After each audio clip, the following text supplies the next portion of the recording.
नमस्कार साथियों, स्वागत है आप सभी का बीपीएससी वाला के प्लेटफॉर्म पर। साथियों, आज की क्लास में मैं उन विद्यार्थियों के मन की बात करूंगा जो कई प्रकार के प्रश्नों से उलझे रहते हैं, जैसे बीपीएससी या यूपीएससी की तैयारी कैसे करनी है, तैयारी किस क्लास से प्रारंभ कर देना चाहिए, साथ ही साथ क्या सर ग्रेजुएशन के विषय में भी हमें इस बात का ध्यान रखना चाहिए जो हम आगे सिविल सेवा में ऑप्शनल विषय चयन करने वाले हैं, ऑप्शनल का विषय क्या होना चाहिए, बीपीएससी जैसी परीक्षाओं की तैयारी करने के लिए बुक लिस्ट क्या होना चाहिए, क्योंकि अक्सर विद्यार्थी किताबों की बोझ तले उलझ कर रह जाते हैं। और एनसीईआरटी व न्यूज़पेपर का क्या रोल होता है, ये कई सवाल हैं जो विद्यार्थियों को परेशान करते रहता है। तो आज हम इन्हीं सवालों पे चर्चा करेंगे। इन सवालों की ओर आगे बढ़ें उसके पहले हम बात कर लेते हैं कि बीपीएससी की जो परीक्षा है वह 3 स्तर की परीक्षा है। पहला स्तर है जिसे हम प्रारंभिक परीक्षा कहते हैं। प्रारंभिक परीक्षा में लगभग 5 लाख विद्यार्थी के आसपास फॉर्म अप्लाई करते हैं, जिसमें से 4-4.5 लाख विद्यार्थी परीक्षा में अपीयर भी होते हैं और सीट के अनुसार प्रारंभिक परीक्षा में सफलता होती है। जैसे अगर मैं 70वीं बीपीएससी की बात करूं तो चूंकि सीट 2098 था तो प्रीलिम्स में लगभग 20,000 विद्यार्थी सिलेक्ट हुए थे, जबकि 71वीं बीपीएससी में आप देखें तो 13,000 के आसपास विद्यार्थी सिलेक्ट हुए हैं। क्योंकि जितने पदों की संख्या होती है उसी के आधार पर प्रीलिम्स में बच्चों को मेंस परीक्षा के लिए सिलेक्ट किया जाता है। प्रीलिम्स की परीक्षा ऑब्जेक्टिव बेस्ड परीक्षा है, यानी कि यहां पे आपको ऑप्शनल बेस्ड क्वेश्चन पूछे जाएंगे। 4 विकल्प होगा जिसमें से आपको एक सही विकल्प को लेकर ओएमआर को फिल करना होता है। तो यहां पे 150 क्वेश्चन पूछे जाते हैं। प्रत्येक प्रश्न के लिए 1 अंक निर्धारित है, यानी कि 150 अंक। दूसरा जो सबसे ज्यादा महत्वपूर्ण चरण होता है मेंस की परीक्षा का। मेंस की परीक्षा में कुल 5 पेपर होते हैं। 2 पेपर क्वालिफाइंग है, जनरल हिंदी और ऑप्शनल।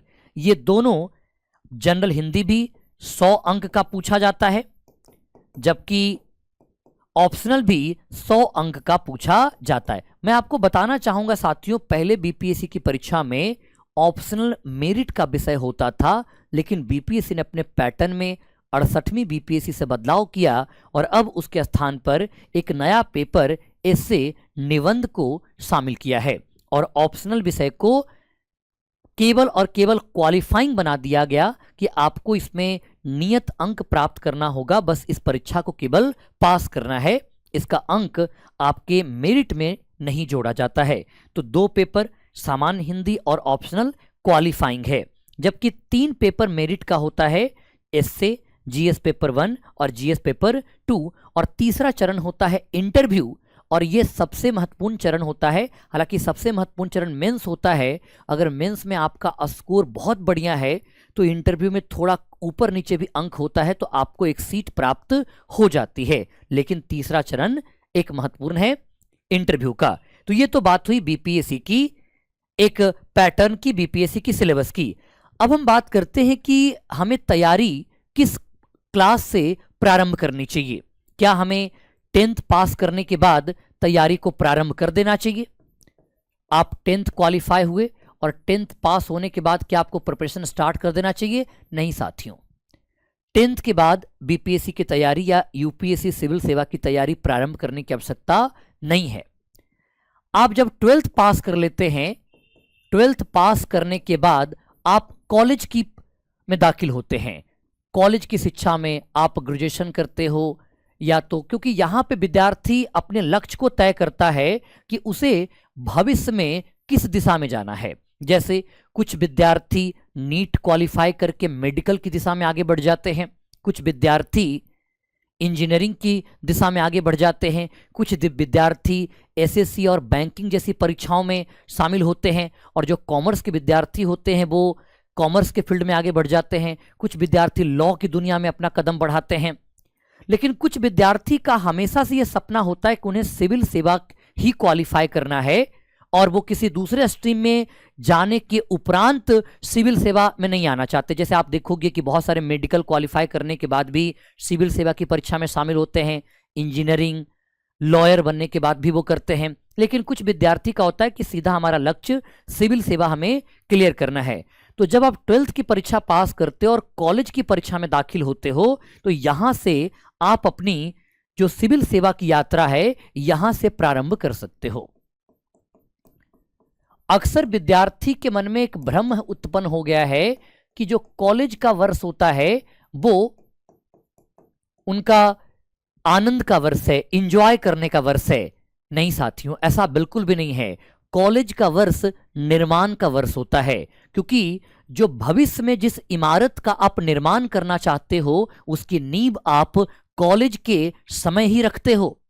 तो कॉलेज से आप सिविल सेवा की यात्रा प्रारंभ कर सकते हो। और यहां पे अगर आपको भविष्य में सिविल सेवा की दुनिया में जाना है तो आप ग्रेजुएशन में विषय का बेहतर तौर पर चयन कर सकते हो, जैसे political science, history, economy, geography जैसे महत्वपूर्ण विषय को चूज कर सकते हो आप ग्रेजुएशन में। लेकिन अगर आपको साइंस से ही ग्रेजुएशन करना है तो आप बिल्कुल साइंस सब्जेक्ट से ग्रेजुएशन कीजिए। ऐसा बिल्कुल भी नहीं है कि आप साइंस सब्जेक्ट से ग्रेजुएशन करेंगे तो आप आगे सिविल सेवा की परीक्षा में शामिल नहीं हो पाएंगे, क्योंकि बीपीएससी के अंतर्गत योग्यता में केवल इतना है कि वह स्नातक होना चाहिए, ग्रेजुएट होना चाहिए। किस स्ट्रीम से हुआ है इससे कोई फर्क नहीं पड़ता है। लेकिन मैं कह रहा हूं कि आपका आधार मजबूत हो तो आप ह्यूमैनिटीज पेपर को ग्रेजुएशन के विषय में चयन कर सकते हो। किस पेपर को?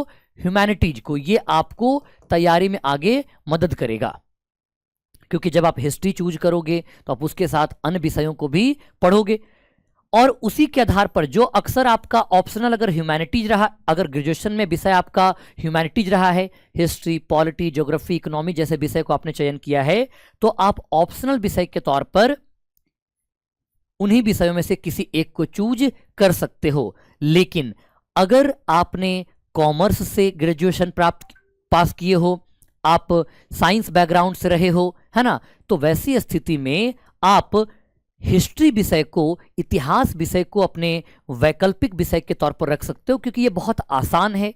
आपको मैंने बताया कि जो वैकल्पिक विषय है वो केवल और केवल क्वालिफाइंग है, उसमें आपको बहुत अंक प्राप्त करने की आवश्यकता नहीं है, केवल और केवल पास करना है। तो अगर आप इतिहास जैसे विषय को रखते हो तो आप बिना मेहनत के, मतलब यूं कहो क्योंकि आप जीएस पेपर में तो ऑलरेडी इतिहास विषय को प्रिपेयर करोगे, तो ऑप्शनल के लिए आपको कोई अलग से मेहनत करना की आवश्यकता नहीं पड़ेगी। तो ये बात आपको ध्यान रखना। तो मैं अक्सर विद्यार्थियों को कहता हूं कि आप हिस्ट्री, ज्योग्राफी, इकोनॉमी और पॉलिटिकल साइंस जैसे विषयों में से किसी को ऑप्शनल के तौर पर चूज कर सकते हैं। लेकिन अगर आप यूपीएससी के लिए देख रहे हो तो वहां पे आप कई सारे हैं, साइकोलॉजी हैं, सोशियोलॉजी हैं, पवेड है, तो इन विषयों में भी चयन कर पाओगे। अब हम बुक लिस्ट को समझने से पहले समझ लेते हैं कि बीपीएससी का सिलेबस क्या है और इस तैयारी को कैसे बेहतर बना सकते हैं। साथियों, आप में से कुछ विद्यार्थी ऐसे होगा जिसे 73rd में पेपर देना होगा, 74th में पेपर देना होगा, और कुछ विद्यार्थी ऐसे होंगे जिन्हें 72nd में पेपर देना होगा। तो सबसे पहले आपको 5 विषयों को बेहतर तौर पर तैयार करने की आवश्यकता है। इतिहास, अर्थव्यवस्था, विज्ञान और विज्ञान प्रौद्योगिकी, राज्य व्यवस्था, भूगोल, ये आपको पढ़ने की आवश्यकता है। तो आप इतिहास विषय के लिए आपका बुक लिस्ट क्या होना चाहिए? आपको इतिहास के लिए 6 to 10 क्लास की एनसीईआरटी पढ़नी चाहिए। ये आपका जो फाउंडेशन है उसको मजबूत बना देगा। अक्सर विद्यार्थी पूछता है कि सर हमें एनसीईआरटी पढ़ना चाहिए या नहीं पढ़ना चाहिए, तो आप एनसीईआरटी पढ़ सकते हो, यहां से काफी फायदा करेगा। उसके बाद अर्थव्यवस्था, अर्थव्यवस्था आपको पीडब्ल्यू का नोट से पढ़ना चाहिए। राज व्यवस्था, अगर आपको शशि सावंत सर का नोट्स मिल जाता है, मतलब मेरा नोट्स अगर मिल जाता है तो आप यहां से पढ़ लीजिए, और अगर नोट्स नहीं है तो आप लक्ष्मीकांत और सुभाष कश्यप के किताबों को फॉलो कर सकते हो। लक्ष्मीकांत और सुभाष कश्यप के पुस्तकों को फॉलो कर सकते हो। विज्ञान विषय के लिए आपको एनसीईआरटी पढ़नी चाहिए, 6 to 10 क्लास की आपको एनसीईआरटी पढ़नी चाहिए, आपको फाउंडेशन को मजबूत बनाएगा। और भूगोल के लिए आप 9 से लेकर के 12 तक की एनसीईआरटी को अच्छे से प्रिपेयर कीजिए। ये आपकी चीजों को क्या करेगा, बेहतर बनाएगा। अगर 6 से आप पढ़ लेते हैं तो और भी बहुत बढ़िया है। ठीक है, तो देखो विषय बेसिक हैं, यानी कि सिविल सेवा के अंतर्गत वही विषय शामिल किए गए हैं जो विषय आप अपने first to 10 class 12th class के दौरान, अगर 12th आप ह्यूमैनिटी से चूज करते हो तो पढ़ते हो। इसमें एक काम आता है टीचर का। टीचर क्या भूमिका निभाता है? टीचर का काम होता है कि आपके तैयारी को आकार देना, आपके ज्ञान को एक दिशा देना, स्ट्रीमलाइन करना, ताकि जो कमियां हैं, जो ड्रॉबैक हैं, जो चैलेंजेज आप फेस कर रहे हो उनको दूर किया जाए और जिसके कारण आप सफल हो सको। तो इसके लिए आपको, यानी कि आप इन विषयों को बेहतर तौर पर प्रिपेयर कर सको, इसमें टीचर आपको बेहतर तौर पर हेल्प करेंगे और आप इसका फायदा पीडब्ल्यू के साथ जुड़ करके भी उठा सकते हो। अभी फिलहाल आपके लिए एक अच्छा मौका भी है, आज मैरी क्रिसमस का दिवस है, तो मैरी क्रिसमस के अवसर पर पीडब्ल्यू अपने कोर्सेज पर काफी बढ़िया डिस्काउंट उपलब्ध करवा रहा है, जिसमें लगभग सभी बैचेज पर, जो भी बीपीएससी के बैचेज हैं उनमें 80% तक की आपको डिस्काउंट अवेलेबल है। विशेष रूप से आप गौर करोगे कि अगर आप हिंदी मीडियम से तैयारी करना चाहते हो, क्योंकि आप में से बहुत सारे विद्यार्थी हिंदी माध्यम के होंगे, तो आप प्रथम के साथ आगे बढ़ सकते हो। प्रथम आपको हेल्प करेगा इसमें। लेकिन अगर आप इंग्लिश मीडियम से तैयारी करते हो तो आपको सक्षम हेल्प करेगा। आप मेंस को बेहतर तौर पर प्रिपेयर करना चाहते हो तो इसमें सफलता बैच आपको काफी ज्यादा मदद करता है। तो आप इन विषय का फायदा उठा सकते हो और एक अच्छी टीचर टीम का आप अपनी तैयारी में फायदा उठा सकते हो। तो मैं क्या बात कर रहा था, मैं विषयों की बात कर रहा था कि आप विषयों को कैसे बेहतर तौर पर प्रिपेयर करोगे। तो इतिहास के अंतर्गत 3 विषय आते हैं, एक प्राचीन भारत का इतिहास, मध्यकालीन भारत का इतिहास और आधुनिक भारत का इतिहास, ये 3 हैं। तो ये आपको बेनिफिट कौन करेगा? अगर आप एनसीईआरटी क्लास ज्वाइन करने के दौरान पढ़ते हो या क्लास से पहले पढ़ते हो। हालांकि जो टीचर होते हैं उनकी पूरी कोशिश होती है कि आपका जो नोट्स वो बनाया जाए वो इतना परफेक्ट होना चाहिए कि उस नोट से ही सारे क्वेश्चंस आपको एग्जाम में देखने को मिले। हालांकि मैं फिर बता दूं, इसमें गेस जैसा कोई क्वेश्चन नहीं होता है, आपको सिलेबस को बेहतर तौर पर कवर करना होगा। तो जो विद्यार्थी 73वीं 74वीं की तैयारी कर रहे हैं उनको मैं सजेस्ट करूंगा कि आप सबसे पहले इतिहास, अर्थव्यवस्था, राजव्यवस्था, भूगोल और विज्ञान विषय के एनसीईआरटी को अच्छे से पढ़िए। लेकिन जो विद्यार्थी आगामी वर्ष 72वीं बीपीएससी की परीक्षा में शामिल होने वाले हैं तो उन्हें इन विषयों को तो पढ़ना ही चाहिए। इसके अलावा उन्हें और भी बेहतर रूप से काम करना होगा करंट अफेयर, क्योंकि करंट अफेयर का वेटेज हमारे एग्जाम में बहुत ज्यादा है। यहां से 30 प्रश्न करंट अफेयर में पूछे जाते हैं और करंट अफेयर आप मैगजीन के साथ प्रिपेयर तो कर सकते हो, लेकिन मेरी मानो तो आपको न्यूज पेपर डेली बेसिस पर पढ़ना चाहिए। अगर आप इंग्लिश मीडियम से तैयारी कर रहे हो तो आप द हिंदू और द इंडियन एक्सप्रेस जैसे न्यूज़पेपर को पढ़िए। अगर आप हिंदी माध्यम से तैयारी कर रहे हो तो जनसत्ता और दैनिक जागरण न्यूज़पेपर का सहारा ले सकते हो। लेकिन न्यूज़पेपर आपको डेली बेसिस पर पढ़ना चाहिए, ये आपको क्यूरियस बनाकर रखेगा। ये कहते हैं ना कि आपकी जो सीखने की प्रक्रिया है उसे इंटरेस्टिंग बनाए रखेगा। साथ ही साथ आप मैगजीन का बेनिफिट उठा सकते हो, जो मंथली मैगजीन आती है उसका बेनिफिट आप उठा सकते हो अपनी करंट अफेयर को बेहतर तौर पर प्रिपेयर करने के लिए। इसके बाद मैथ और रीजनिंग। देखो मैथ और रीजनिंग जो है ये 10 क्वेश्चन पूछे जाते हैं बीपीएससी की परीक्षा में, और अगर आप अब तक के पिछले 10 वर्षों के जो PYQ रहे हैं अगर उन्हें बेहतर तौर पर आप प्रिपेयर कर लेते हो, उनके सारे कॉन्सेप्ट और क्लैरिटी को समझ लेते हो, तो आप ये 10 नंबर में 8-9 क्वेश्चन तो आप बिल्कुल सही करने की स्थिति में रहोगे। इसलिए आपको एसएससी लेवल की मैथ पढ़ने की आवश्यकता नहीं है, एसीसी लेवल की बहुत डेप्थ में जाकर तैयारी करने की आवश्यकता नहीं है। आप अंक गणित जैसे विषयों को पढ़ करके आप 10 क्वेश्चंस को फिक्स कर सकते हो। देखो शुरुआती समय से ही बिहार स्पेशल आपको नहीं पढ़ना है।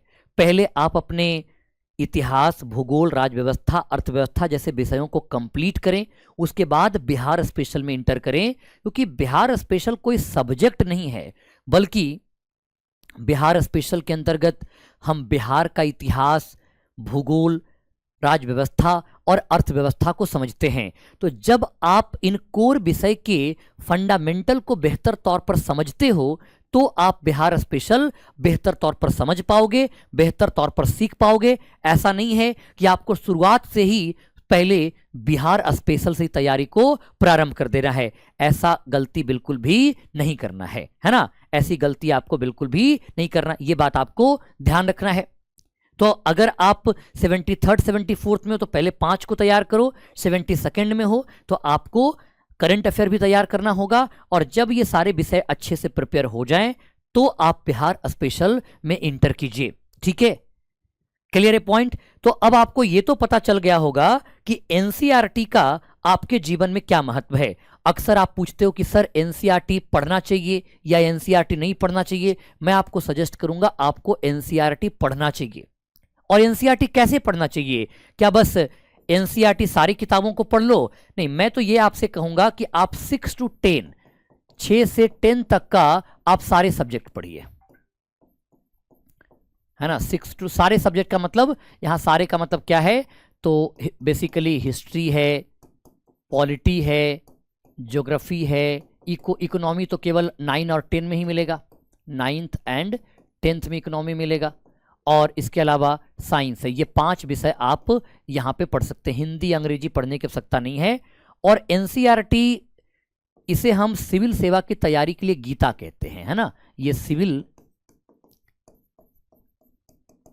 सर्विस के विद्यार्थी की गीता है। गीता आप जानते हो ना, हिंदू धर्म की एक प्रमुख पुस्तक है, गीता आधार है। तो ये गीता की तरह काम करता, इसलिए आपको एनसीईआरटी स्किप नहीं करना चाहिए। देखो एनसीईआरटी आपको 2 महत्वपूर्ण जानकारियां उपलब्ध करवाता है। एक तो विषय की समझ पैदा करता है आपके अंदर, और दूसरा शब्दों का एक जो शब्दकोश है वो भी आपका मजबूत बनाता है। जब आप मेंस लिखोगे तो मेंस लिखने के लिए शब्दकोश की आवश्यकता पड़ती है। अक्सर विद्यार्थी सीधे क्लास में शामिल हो जाता है और उसे बेसिक शब्दों का मतलब पता नहीं होता है, तो उसे तैयारी करने में काफी सारी मुश्किलों का सामना करना पड़ता है। अगर वो एनसीईआरटी को बेहतर तौर पर पढ़ के जाए तो उससे उसका एक तो शब्दकोश मजबूत होगा, दूसरा विषयों की अच्छी समझ भी रहेगी उसके पास, और जो उसकी तैयारी को बेहतर और मजबूत बनाएगा। तो एनसीईआरटी। अब सवाल है सर एनसीईआरटी कैसे पढ़े? क्या एनसीईआरटी को पढ़ने के वक्त हमें नोट्स भी बनाने की जरूरत है? हाँ साथियों, देखो एनसीईआरटी का जो पढ़ने का तरीका है, हमें 3 रीडिंग फॉलो करना चाहिए।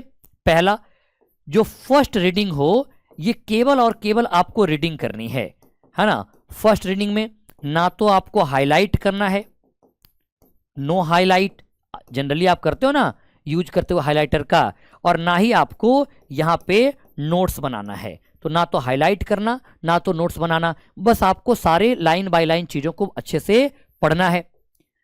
जब आप सेकंड रीडिंग करोगे तो सेकंड रीडिंग में आप हाईलाइट कीजिए। सेकंड रीडिंग में क्या कीजिए? हाईलाइट कीजिए। जो भी आपको कीवर्ड नजर आता है, जो इंपॉर्टेंट कीवर्ड नजर आता है, वो कीवर्ड को आप क्या कीजिए? हाईलाइट कीजिए, लेकिन नोट्स मत बनाइए। और जब आप थर्ड रीडिंग कीजिए, थर्ड रीडिंग, तीसरी रीडिंग कीजिए, तो तीसरी रीडिंग में आप नोट्स प्रिपेयर कीजिए। अगर आप ये तरीका अपनाते हो, है ना, ये 3-3-3 का मानक अपनाते हो, तो आप बेहतर तौर पर एनसीईआरटी का फायदा उठा सकते हो। और एनसीईआरटी सिविल सेवा की तैयारी करने वाले विद्यार्थियों के लिए गीता के समान है, इसलिए गीता को पढ़े बिना धर्म का ज्ञान असंभव है। शिक्षक आपको सब सिखा देंगे, लेकिन अगर आप एनसीईआरटी पढ़कर क्लास में उपस्थित होगे तो भरोसा मानो आपकी जो सीखने की दर होगी वो ज्यादा होगी। दूसरा, आपके पास शब्दकोश मजबूत होगा, जिससे आप मेंस में अच्छा उत्तर लिखने की स्थिति में रहोगे। तो एनसीईआरटी का रोल आपको समझ में आ गया। दूसरा, न्यूज़पेपर का रोल क्या है?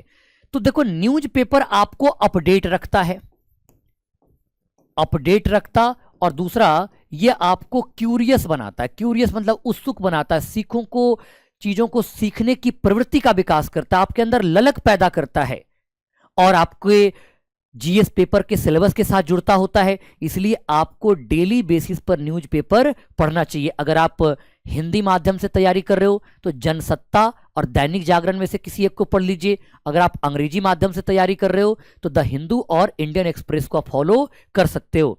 अगर इस प्रकार से आप अपने फाउंडेशन को तैयार करते हो तो दिल्ली दूर नहीं है, यानी कि सफलता दूर नहीं है, आपको सफलता मिलेगी। और जो आप बीपाड जाना चाहते हो, गया में बीपीएससी विद्यार्थियों का, बीपीएससी अधिकारियों का ट्रेनिंग सेंटर, वहां पे आप पहुंच पाओगे, यानी कि आप लक्ष्य को प्राप्त कर पाओगे। तो आपको ये सारी चीजें करनी है। और फिर मैंने कहा कि आप अपनी तैयारी में आप पीडब्ल्यू परिवार का हिस्सा बन करके अपनी तैयारी का फायदा उठा सकते हो। और वहां पे आप इंग्लिश मीडियम के लिए सक्षम जैसे बैच, हिंदी मीडियम के लिए प्रथम जैसे बैच और मेंस की तैयारी के लिए सफलता जैसे बैच के साथ जुड़ करके अपनी तैयारी को आप बेहतर और शानदार बना सकते हो, जानदार बना सकते हो। ठीक है। मेरी तरफ से आप सभी को मैरी क्रिसमस साथियों। और बाकी क्लासेज के माध्यम से हमारी और आपकी मुलाकात होते रहती है, तो हम मिलते रहेंगे। ठीक है, धन्यवाद साथियों।